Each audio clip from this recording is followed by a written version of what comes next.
Au début du film, on voit un port de fret très animé à Hong Kong. Là, un énorme conteneur est chargé sur un camion. Ces conteneurs sont transportés vers différentes villes du pays sous étroite surveillance. À l'intérieur de l'un de ces conteneurs se trouvent d'innombrables dollars et, dans ce conteneur précis, on aperçoit un homme nommé Ivan. Ivan est le protagoniste de ce film. Le conteneur est ouvert et, après avoir été contrôlé sous étroite surveillance, Ivan est autorisé à sortir.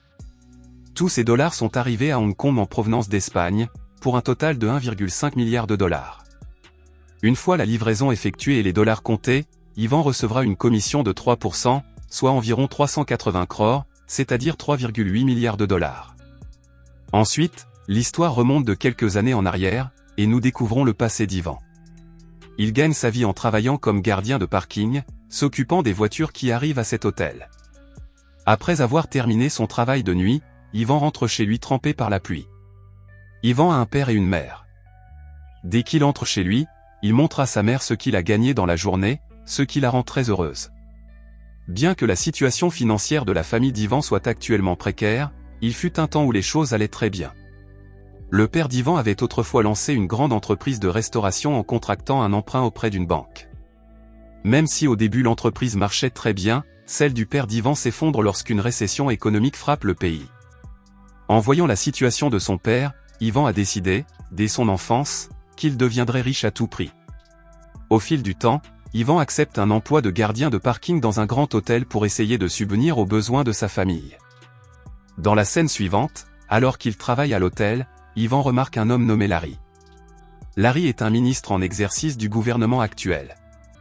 Larry est tellement ivre qu'il n'arrive même pas à marcher correctement. Il tombe par terre avant même d'atteindre sa voiture. Ivan l'aide rapidement à se relever et lui propose de l'accompagner à destination, ce que Larry accepte. En réalité, Ivan a les yeux rivés sur la mallette de Larry. Il veut voir ce qu'il y a vraiment dedans. Ivan accompagne Larry toute la nuit. Il a donc tout le temps de fouiller la mallette. Une fois celle-ci ouverte, Ivan est stupéfait, car il n'a jamais vu autant d'argent en une seule fois auparavant. Ivan prend de l'argent et le glisse dans sa poche. À l'aube, Ivan arrive à la destination indiquée par Larry. Larry rencontre une femme nommée Marie et est venue lui remettre cette mallette. Ivan profite de cette occasion.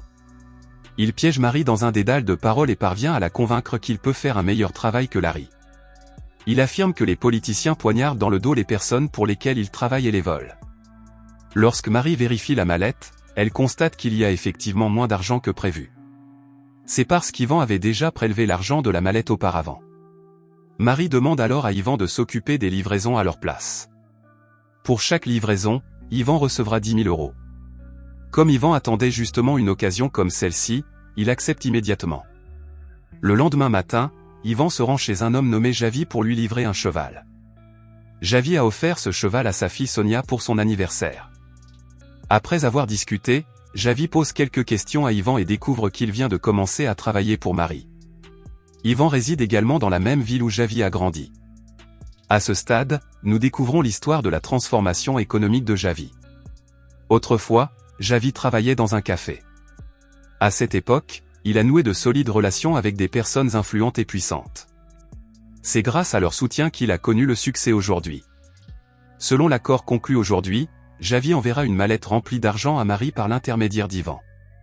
C'est précisément pour cette raison qu'Ivan a été envoyé ici sous prétexte de livrer le cheval. Sur le chemin du retour, lorsque la police arrête la voiture d'Ivan pour un contrôle, elle trouve une mallette remplie d'argent. Lorsque les agents lui demandent d'où provient tout cet argent, Ivan prétend qu'il s'agit du produit de la vente de sa maison. La police ne croit pas à ses paroles et, pour lui arracher la vérité, saisit Ivan et le projette contre la voiture. À ce stade, Ivan se montre plus sûr de lui et commence à menacer la police. Il ajoute qu'il connaît leur chef depuis longtemps. Par conséquent, les conséquences de le contrarier ne seront pas du tout positives. La police ne le harcèle pas davantage et le laisse partir. C'est là que l'on découvre que ces agents de police travaillent en réalité pour Marie. En substance, Marie a organisé toute cette mise en scène principalement pour tester dans quelle mesure Ivan parvient à gérer des situations aussi complexes. Le lendemain matin, Marie présente Ivan à son mari, Francis. Francis est le fils d'un mafieux notoire du secteur des diamants. Il gère également un bureau de change. Yvan continue d'effectuer les livraisons pour Marie avec beaucoup de succès. Grâce à cela, d'importantes sommes d'argent lui parviennent, ce qui lui permet de mener une vie luxueuse. Dans la scène suivante, on voit Javi. C'est là que nous découvrons la nature de son travail. Javi blanchit l'argent sale de grands politiciens et hommes d'affaires. Marie et Francis l'aident dans cette entreprise. Un jour, alors qu'il va récupérer une mallette, Yvan discute avec Sonia, la fille de Javi, ce qui ne plaît pas du tout à Javi. Il dit à Yvan de rester à l'écart de Sonia. Quelques jours plus tard, Yvan et Marie sont assis dans un restaurant et discutent de travail. Marie explique qu'il est devenu très difficile ces derniers temps de transférer les mallettes en Belgique. Ils ont donc trouvé un nouveau partenaire dans une autre ville appelée Genève. À ce moment-là, Yvan remarque un couple à une table voisine, où l'homme est d'âge mûr, mais la jeune fille est très jeune. Yvan demande pourquoi des filles aussi jeunes aiment les hommes plus âgés. En réponse à la question d'Yvan, Marie dit qu'avec ce qu'il y a dans la mallette de cet homme, il peut faire beaucoup de choses s'il le souhaite. Par la suite, ils vont rencontrer un homme nommé Tools. Tools est également un associé de Marie. Il a mis au point un excellent système pour blanchir de l'argent sale et l'utilise actuellement. En échange de ce travail, Tools prend également une commission de 3%. Dans la scène suivante, alors qu'Yvan est au téléphone avec sa mère, il voit à la télévision le même homme qu'il avait vu au restaurant avec la jeune fille. À la télévision, la femme de cet homme se tient à ses côtés. Yvan se rend compte que cet homme trompe sa femme et a une liaison extra-conjugale. Yvan élabore un plan pour piéger cet homme. Conformément à son plan, Yvan retrouve la trace de cet homme et de sa petite amie et se rend devant leur hôtel. Il parvient à soudoyer un agent d'entretien afin de pouvoir installer une caméra cachée dans la chambre où séjourne Lewis. Malheureusement, un agent de sécurité nommé Yannick observe les agissements d'Yvan. Au début, une bagarre éclate entre eux, mais Yannick finit par conclure un accord avec Yvan. En échange de son aide, Yannick demande à devenir associé à 50% dans l'entreprise d'Yvan. Yannick installe alors la caméra de ses propres mains. La vidéo qu'ils obtiendront sera plus que suffisante pour piéger Lewis. À ce stade, Yvan se rend compte que Yannick est un partenaire idéal pour lui. En lui montrant la vidéo, il force Lewis à travailler pour eux. Lewis n'a pas d'autre choix s'il veut sauver sa réputation. Yvan fait une autre demande à Lewis, affirmant qu'il doit être présenté aux personnalités importantes et influentes de la ville. N'ayant pas d'autre choix, Lewis emmène Yvan pour le présenter à quelques personnalités de premier plan. Yvan ignore encore qu'une brigade spéciale de la police surveille la fête d'aujourd'hui. Après avoir terminé son travail là-bas, Yvan va voir Marie. Il partage alors son projet d'affaires avec Marie. Bien que Marie s'en réjouisse, sa principale source d'inquiétude est Javi. En effet, Javi n'acceptera jamais qu'Yvan consacre du temps à deux activités aussi différentes. Dans la scène suivante, on voit Yvan arriver à Madrid pour retrouver sa famille. Il apporte de nombreux cadeaux. Comme le père d'Yvan ne sait rien de son travail, il commence à lui poser des questions à ce sujet. Yvan ment et dit qu'il gère une entreprise d'import-export avec des personnes importantes. Par la suite, la scène change, montrant qu'Yvan a pleinement réussi dans ses affaires. Au fil du temps, son entreprise s'est considérablement développée. Un jour, lors d'une réunion, Yvan rencontre Javi et Sonia. Javi est déjà en colère contre Yvan car celui-ci lui a débauché ses clients. Javi dit à Yvan d'un ton très dur d'arrêter ça. Cependant, Yvan n'est pas du genre à écouter ce genre de choses. Puis, soudainement, un jour dans la rue, les hommes de Javi s'en prennent à Yvan. Ils tabassent Yvan et Yannick assez violemment. Après cet incident, Yvan va voir Javi en face. Comme Yvan travaille dans le quartier de Javi, il propose de lui donner une part de 30% des bénéfices. Javi accepte avec joie la proposition d'Yvan. Yvan gagne désormais beaucoup d'argent et, par conséquent, il devient très arrogant. Un jour, en sortant d'une fête, le regard d'Yvan tombe sur des policiers postés sur le parking. Yvan s'approche d'eux et dit qu'il veut voir leur chef. Ce policier, Roy, était chargé de l'enquête contre Lewis il y a quelques années. Il propose de remettre à la police toutes les preuves contre Javi, mais en échange, la police doit lui garantir une protection. Cependant, Yvan élabore un autre plan pour se mettre encore plus en sécurité. Il rencontre Sonia et lui demande de l'épouser. Il l'emmène à Paris pour un voyage d'une semaine. Une fois arrivé à Paris, il satisfait toutes ses demandes pour l'occuper. Puis, un jour, tout à coup, Sonia voit à la télévision la nouvelle de l'arrestation de son père. C'est pourquoi elle se dépêche de rentrer à Madrid. Elle ignore qu'Ivan est pleinement impliqué dans l'arrestation de son père. Quand Ivan revient en ville, Sonia le surprend avec d'autres filles. Sonia comprend qu'Ivan ne faisait que jouer la comédie en prétendant l'aimer.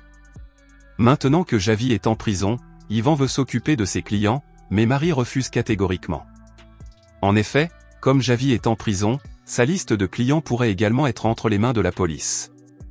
Si Ivan essayait de gérer ses clients maintenant, il pourrait se mettre en danger. Ivan dilapide ensuite tout l'argent qu'il avait économisé en fêtes et en voyage. En l'espace de quelques jours, Ivan perd tout et retourne chez sa mère. À son arrivée, il découvre que son père est mort depuis longtemps.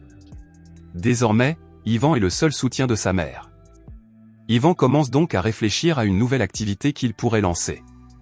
C'est à cette période qu'il entend parler de la mafia chinoise. Ivan rencontre Lewis et recueille des informations sur un homme nommé Tony.